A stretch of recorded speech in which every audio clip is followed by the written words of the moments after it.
تعالي هدري الطعام.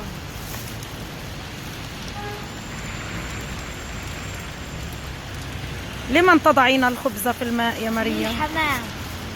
جزاك الله خيرا.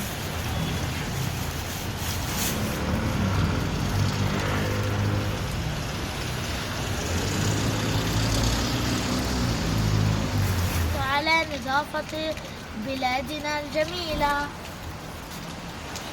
وأنت تعد فطورك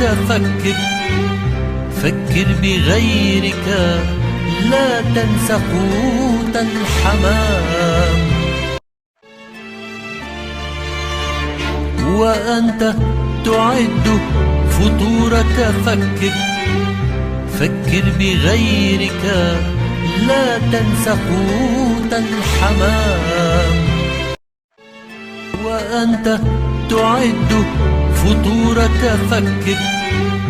فكر بغيرك، لا تنس قوت الحمام. وأنت تعد فطورك فكر بغيرك، لا تنس قوت الحمام.